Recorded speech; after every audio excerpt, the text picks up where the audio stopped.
Welcome to SQL Fundamentals Lesson 1. Today we are going to learn two of the most important SQL concepts, inner join and left join. Before we write any SQL, let us start with a real business problem. Imagine you are working as a data analyst for a healthcare insurance company. Your manager asks which provider treated John Smith and how much was billed. It sounds like a simple question, but information is not stored in one place. It's spread across the member table, provider table, and claim table. Since no single table contains the complete answer, we need a way to combine them. And that's what exactly SQL joins do.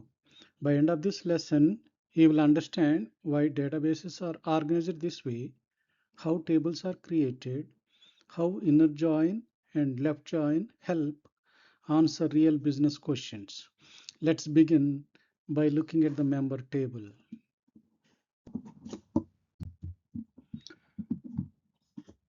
Let's begin with the member table. This table stores information about people enrolled in the health plan. Note that every member has a unique member ID. That is the table primary key. And it's how SQL uniquely identifies each member. For example, John Smith has member ID 1001. Now let's go back to our original business question. Which provider treated John Smith? Can this table answer that question? The answer is no. While it tells us who John Smith is, it does not tell us which provider treated him, how much was billed, or when the service occurred.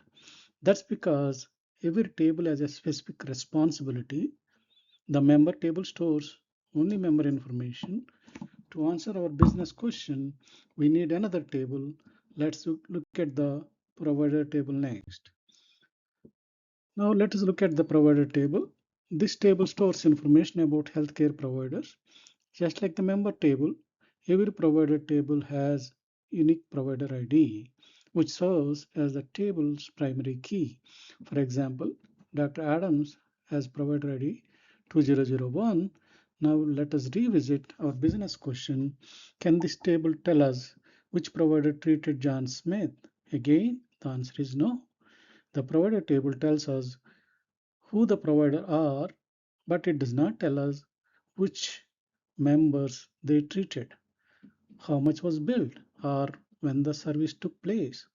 So far, we have learned that member table tells us who the members are, and the provider table tells us who the providers are, but we still don't know how members and providers are connected. There has to be another table that links them together, and that's what we will explore next in the claim table. Now let's look at the most important table in our database, the claim table.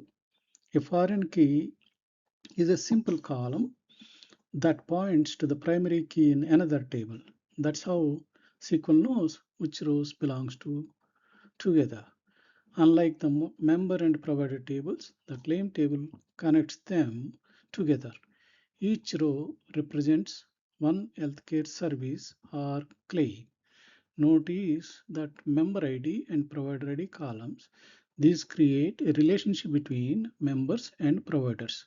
For example, claim ID 5001 tells us that member ID 1001 received services from provider ID 2001 and the billed amount was $250. We are getting much closer to the answer our business question. But there is still one problem. The claim table stores IDs, not names. We don't know who member ID 1001 is, and we don't know even who provider ID 2001 is. Member ID and provider ID are called foreign keys. Those names are stored in member and provider tables respectively. The claim table gives us the relationships, but SQL joins are what combine everything into a complete business answer. Now let us see how that works. Now let's put all pieces together. Think of a join as assembling puzzle. Each table holds few puzzle pieces, and SQL joins fit these pieces together to reveal the complete picture.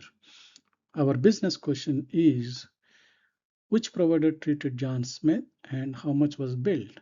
The member table tells us that John Smith has member ID 1001.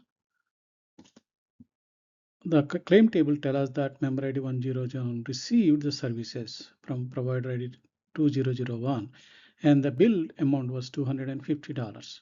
Finally, the provider table tells us that provider ID 2001 belongs to Dr. Adams. Notice that each table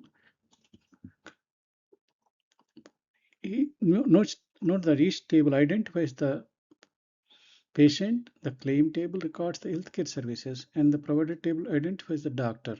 None of these tables can answer the question on their own. SQL joins them, combines the related information using column names like member ID, provider ID, allowing us to produce one complete business answer. Now that we understand why joins are needed, let's learn the most common type of join, that is inner join. Now let us see how SQL actually solves our problem. Think of SQL as performing two lookups.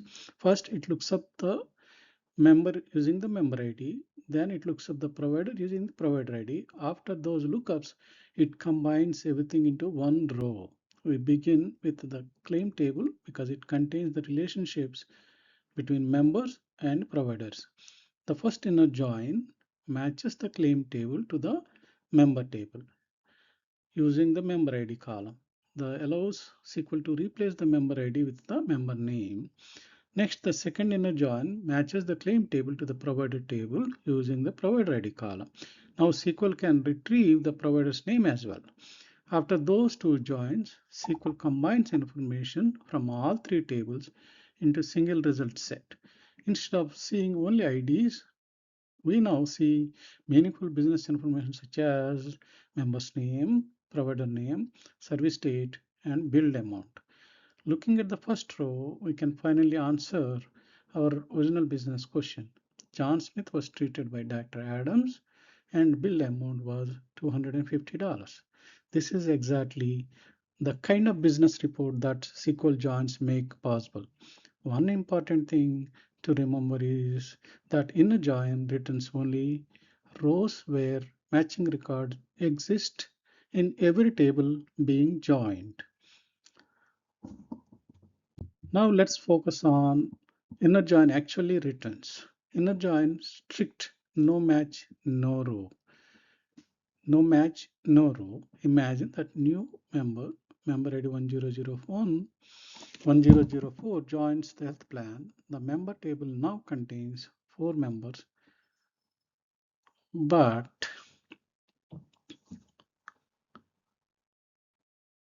1001, 1002, 1003. There is no claim for member ID 1004.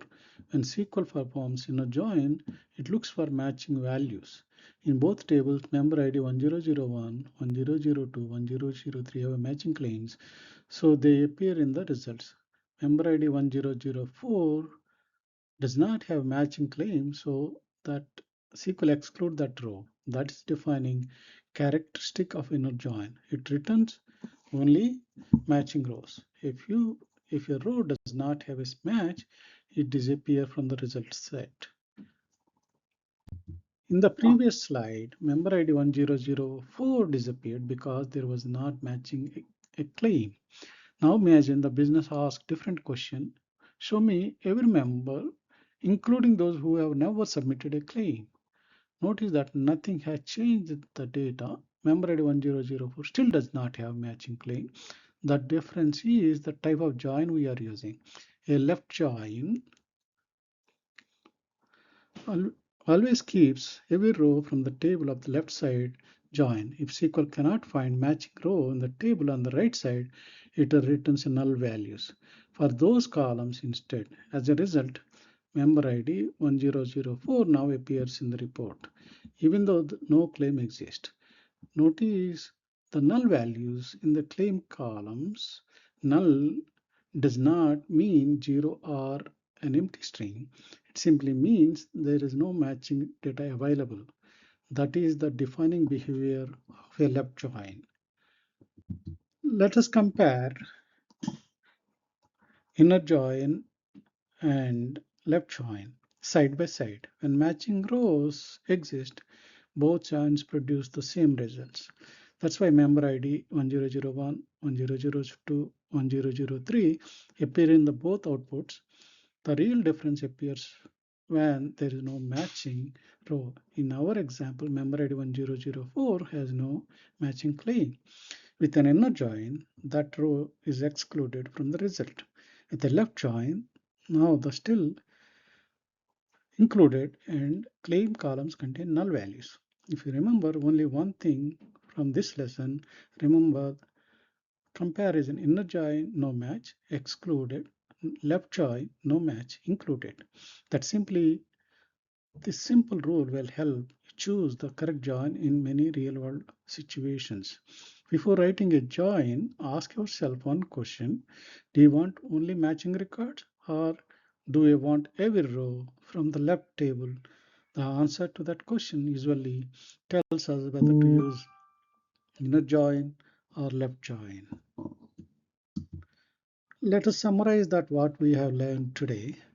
We began by seeing that relational database store information across multiple related tables. The member table stores member information, the provider table stores provider information, and the claim table records health services and billing information. By themselves, each table tells only part of the story. SQL joins combine that information so we can answer real business questions. We learned that inner join returns only matching rows, while left join keeps every row from the left table, even when no matching record exists. Most importantly, we used these joins to answer our original business question, which provider treated John Smith and how much was billed. A long way, I hope you noticed that SQL is not just about writing queries. It is about solving business problems with the data. Before we finish, think about the practice challenge on the slide. Which members have never submitted a claim? Consider which join you would use to answer that question. Thank you for watching, and I will see you in the next lesson. In the next lesson, we will learn how to filter data using where clause, so you can answer more specific business questions.